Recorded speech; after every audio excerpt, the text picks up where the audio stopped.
So the Arrowverse is continuing to still grow bigger. You know, we've got spin-offs now like Superman and Lois coming. Recently, there's even like a Painkiller show, which is a spin-off from Black Lightning, which is recently revealed to be in development. And there was that other one, I kind of remember. Actually, I can't really remember, and it was looking to be made, but I think it got lost in a vanishing point somewhere. Huh. Oh well, anyway, today we're breaking down the new Wonder Girl show coming to the CW, and I'll be going into detail about who this new Wonder Girl is, where she'll be at in her superhero career in the show, you know, versus the comics, and just recapping everything we know about this character to DC, for those of you who may be out the loop. Like, some of you might be thinking, wait, who is this? I've never heard of this Wonder Girl. Where's Donna Troy? What's going on here? And there's quite a bit of detail out there already, so make sure you stick around in this video so you're all up to date with this character. But first of all, starting with the announcement. Greg Berlanti and the CW are breaking more ground in superhero representation with their latest DC series project. The network is developing Wonder Girl, a drama series based on the DC characters created by Joel Jones. The series tells the backstory / origin story of the DC Comics character of Yara Flor, who was recently revealed as a new Wonder Woman. Yara will make her comic book appearance this January in Future State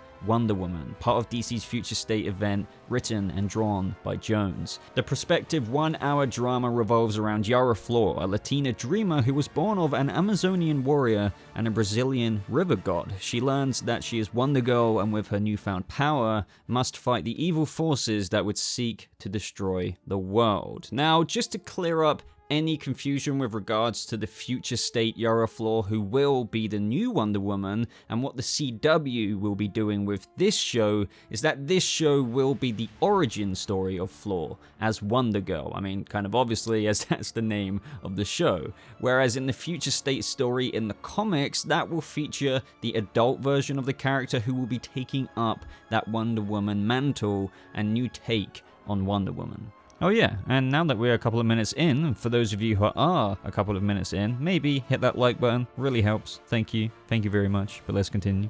But before I get into my thoughts on this and other things, first of all, what is Future State, for those of you who might be out of the loop? So Future State was announced, I think, around only a month ago now, and it's a new comic series event that gives fans a look at the future of the DC Universe, introducing future DC superheroes, such as Yara's Wonder Woman, and new supervillains, and this event will last around 2 months. So, for example, with the Bat family, Batman has been killed, and in Gotham, all masked vigilantes have been outlawed. Does this remind you of anything? Arrow, Season 7, flash forwards, anyone? But led by an all-new Batman, a new assembly of Gotham's Guardians rise to give hope to all who lost it. And as for Superman, due to his involvement in an international crisis happening in the near future, Clark Kent has actually been rejected by Earth, causing him to focus his life-saving efforts outside his adopted home. And his son, John, takes on the mantle of Superman instead. So basically you get the idea, and with Yara, she's chosen to be the new Wonder Woman, and the new Superman and Wonder Woman will join forces to save their cities in a new superhero team-up.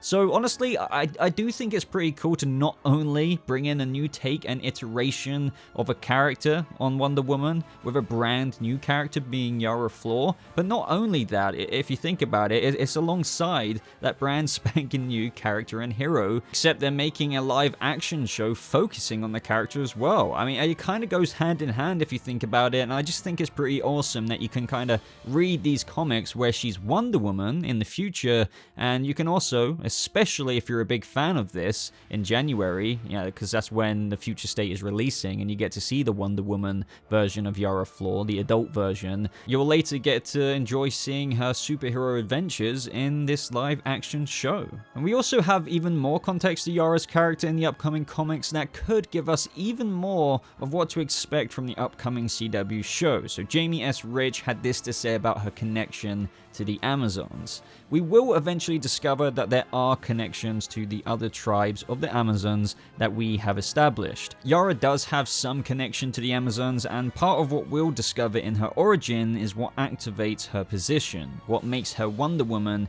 at this time. She's from Brazil, but was an immigrant to America. There's also that element to her story. Even though we'll see her currently active as Wonder Woman, eventually we'll learn what her origin is, partially her figuring out what that means, where she's from, why this is her, how she relates to Diana, and how she relates to the other Amazons. Now, Joelle was looking at Yara as she is new to this. Her humanity is still very much intact and very much important. From a reader standpoint, what does that mean for me when I look at this character? Diana Prince is a goddess, so she's always a bit above us. This is a chance to sort of get back to some of the early roots of Wonder Woman, where Diana was trying to be human and trying to learn how to be human. Now we're going to see the opposite way. How does a human learn to be a goddess? So you can kind of see what I mean there. Like, since the show is Wonder Girl, of Yara as Wonder Girl, and obviously not the future state Wonder Woman version of herself, and I'm not saying they're going to strictly copy and paste the future state storyline. However, I do feel like at the very core of what I read out could and very well will be translated to the show. Like, she's going to have to learn. I like that kind of, you know, contrast of Wonder Woman and this new Wonder Girl. Like, she has to learn how to be a goddess, whereas Diana had to kind of blend in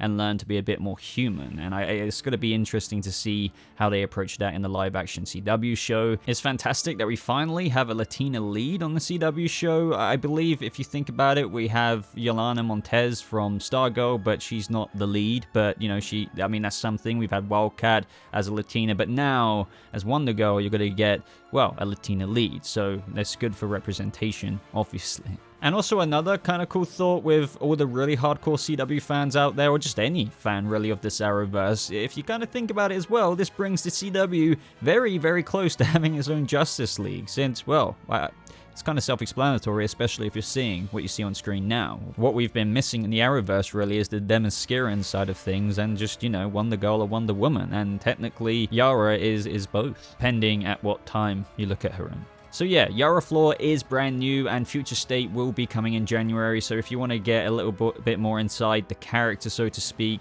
in the comic books and learn more about her in anticipation for the upcoming CW show, Future State will be coming in January. Now, what are my actual thoughts of this show coming to live action in general and just on the CW? So if I'm being honest, like brutally honest here, I would have preferred it to be on HBO Max. Now, when saying that, some people have said, but HBO Max is stacked with shows. My response to that is, and the Arrowverse isn't? Do you know what I mean? I mean, at least in my opinion, nobody take offense to this, over on HBO Max, there would be a higher caliber of quality.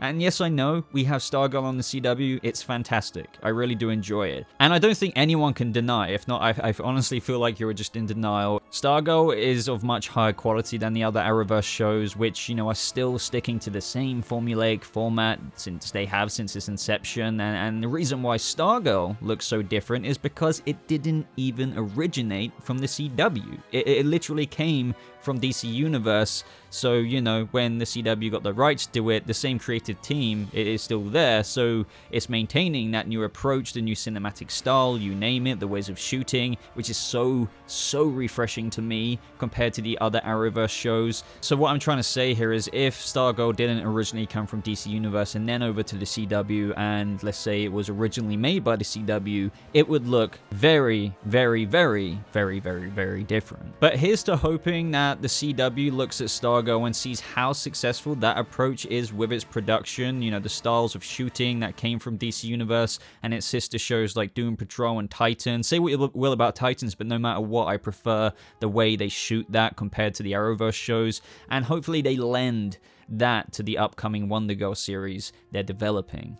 So there we have it, guys. Overall, I'm game for it. As I said, my biggest want from this, the biggest turn-off for me is a 22-episode long season. I think it has way too much filler. It really slows down the engagement, as well, just in my opinion, from me, in terms of the show and the main plot storyline that drives the season forward. I feel like Stargirl, well, as I keep saying, it did come from a whole different place. But if you've watched Stargirl, you can see how different the formula is. It's 13 episodes long. I feel like there was never really any filler. Like, every episode was action, adventurous, and drived everything forward. It was always engaging. So just to think of a Wonder Girl show, even, if on the CW, even though I would want it to be on HBO Max instead, if they take the same attributes from Stargirl, I know I've said this a billion times now, I would love to see a 13-episode driven season of this new Yara Flor Wonder Girl, and I can really see it. Like, just imagine Stargirl, but Yara Flor Wonder Girl. That would be great. But 22 episodes in the same approach as like The Flash, I'm sure there will be some like shiner episodes of the first season, but I just feel like, like seriously, I don't mean to like spew. This isn't any hate on the CW, but I'm just saying there's two visions here, and I really, really, really prefer one of them over the other. But ladies and gentlemen, what are your thoughts on this? I'm really dying to know. This is, either way, it's quite exciting. And yeah, just let me know your thoughts down in the comments below. I'd really appreciate a like on this video. Make sure you're subscribed with those notifications on as well. Of course, there will be links to follow me on Twitter and Instagram in the top pinned comment in that comment section, as well as a link to my Discord server where you can talk to me there. But thank you so much for watching. I hope you all have a lovely rest of your day, and I'll see you Amazons in the next video. Goodbye.